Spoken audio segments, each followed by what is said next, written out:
Nothing really mattered to me anymore.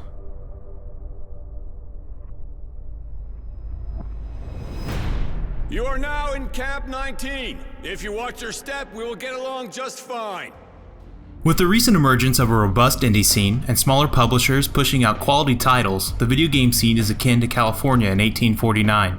Beneath the heavily marketed behemoths like Halo, Call of Duty, and Uncharted lie valuable nuggets of gaming gold that give gamers fidgety thumbs.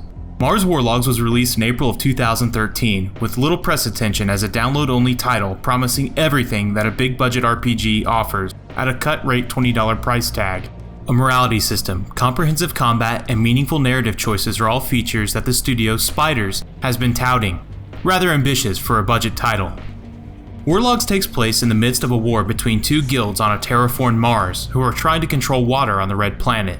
It opens with Innocent Smith being taken to a POW camp where he's nearly molested by a revolting Butterbean impersonator. Another prisoner named Roy steps in and defends Innocence. As the player, you take control of Roy and attempt to escape the POW camp with your new buddy Innocence. From there, the plot meanders until Roy and company expose a techromancer threat that must be dealt with. Warlogs offers two different paths to its conclusion, and aside from Innocence, there are a few other companions that fight at your side. It doesn't take long before it becomes clear that Warlogs is one of the most poorly written RPGs to be released in the past decade. While most RPGs do a commendable job of integrating their lore into the narrative and supplement the details with an in-game encyclopedia, Warlogs will leave you in the dark. If you want to fully understand Mars Warlogs, it's best to pause immediately after the opening cutscene and study what should be supplemental reading material. The dialogue itself is coarse and attempts to paint the game world as pulpy and nihilistic, but instead provides some juvenile shock value, copious groan-worthy lines, and chest-puffing macho posturing. Also plaguing the experience is a lack of a well-developed antagonist and clear motivations and goals for the characters. The most developed nemesis you face is quickly and unceremoniously dispatched at the end of the first chapter, and subsequent plot points are incidental. The plot just meanders in an entirely directionless manner until you reach the abrupt and cobbled together conclusion. The subpar writing also ensures that quests are entirely unfulfilling, as the motivations for undertaking these hardships are vague and the tasks themselves are standard fare. You'll search junk piles for parts to deliver to a prison handyman, kill rabid Martian dogs, bounce around from NPC to NPC in an effort to identify a serial killer, and infiltrate a technomancer stronghold. Each chapter in Warlogs plays out over a confined network of zones. Completing every quest means ping-ponging back and forth across these areas, treading the same ground again and again, and repeatedly engaging the same enemies. Fatigue sets in quickly, and the rewards for completing side quests doesn't justify completing them in the first place, since many of the game's mechanics are underdeveloped. Upgrades for weapons and armor can be crafted if an item has slots for improvement, and what you can craft depends on your character's attributes. There's a very small selection of weapons and armor on offer as well. You'll probably buy or acquire one new set of armor and one new weapon per chapter, and craft your desired upgrades. There's little reason to purchase items since there are dozens of chests and junk piles to collect supplies from, thus making currency unimportant. Ultimately, side quests, crafting, and merchants feel like compulsory genre formalities. Borrowing heavily from The Witcher 2, combat involves a mixture of attacks, blocks, parries, dodge rolls, special abilities, traps, and items. Split-second blocks result in parries, which opens enemies up for combos, and mixing up your attacks is necessary to prevent enemies from repelling your blows. Special attacks, like using your nail gun or technomancer abilities, can be set to hotkeys or accessed from a tactical menu that slows time and allows you to change your companion's combat behavior. You rarely fight a single enemy, so learning to mix your abilities and attacks to handle multiple foes is key. Early on, this is a rather frustrating design, however, since you have a very limited toolset to engage groups of enemies with. Also frustrating is the camera, which can become ensnared in tight spots. All too often, you'll find yourself dodge rolling near a wall where the camera becomes confused and loses its focus on your character, opening you up for a brutal pummeling.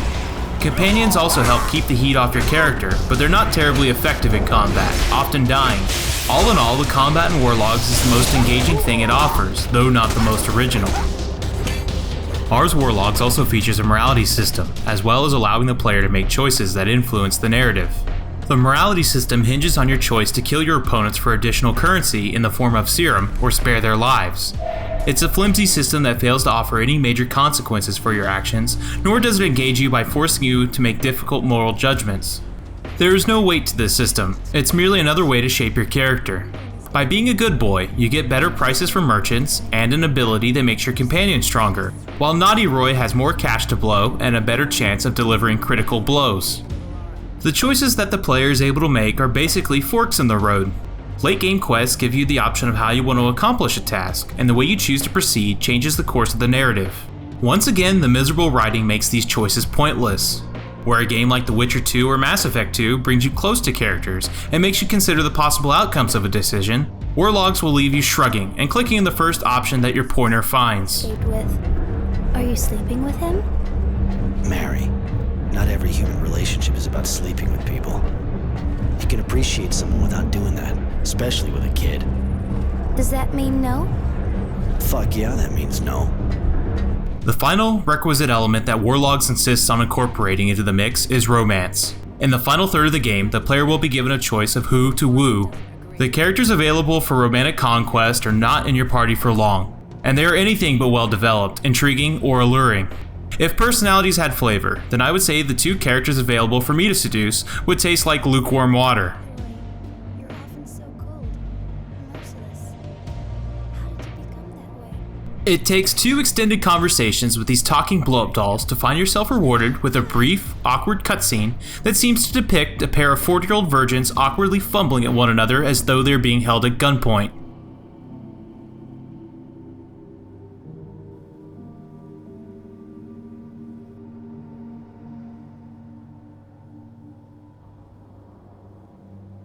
Running on the Silk engine, Warlogs is more reminiscent of Burlap in terms of its visual appeal. The settlements of Mars are a homogeneous blend of metal scrap heaps and red dirt. Few areas offer distinct visuals, and interiors are sparse. 3/4 of the residents of Mars are bald, and scars serve as their only distinct features. Art direction is also miserable. One of the characters looks like an extra from Little House on the Prairie that managed to fall into an electrician's toolbox. The moles in the game look like uncircumcised quadruped phalluses with beaver teeth. Most of the interesting features of the Martian settlements are above the camera's eye level, and will most likely be missed by many players. Shadows are grainy and clothing textures are dreadfully low resolution. Lip syncing is terrible, and facial animations are limited to mouth movements, resulting in unexpressive characters. Every now and then, you'll run into an area where the warm Martian color palette contrasts with cool green and blue hues, creating an attractive setting. These areas are too few and far between to salvage the visual experience. Fortunately, the music is inoffensive, though not exactly memorable. Voice acting is much improved after a major patch, which features a revised script and new vocal performances that amend what was one of the most atrocive voiceovers since the PlayStation era. Even still, the characters fail to bring the shoddy script to life, a feat that's probably impossible anyway. So just leave me, please. While an RPG like Pokemon can get away with a silly script and an inconsequential narrative, Mars Warlogs doesn't have the gameplay nor the personality to overcome its miserable script. It's a game that takes a page from the most successful Western RPGs from the past decade and fails on every level to emulate what made the mechanics featured in games like Mass Effect and The Witcher successful. The folks at Spider seem to have no understanding of how important it is to properly pace the experience or to develop the game world and its characters.